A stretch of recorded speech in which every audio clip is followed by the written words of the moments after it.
হ্যাঁ মারছে আল্লাহ আস্তে আস্তে হ্যালো খাওয়ার আগে যদি আহত হয়ে যায় তাহলে কিভাবে হবে? আমিও ব্যথা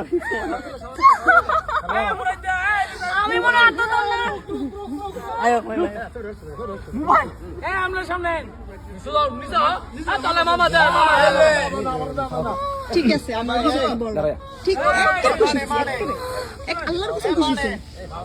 ঠিক আছে কি জানে না না এটা বেশি হইছে এটা অতিরিক্ত ঢং করেছে ঢঙের কারণে এটা হয়েছে বাইট করে দিয়েছে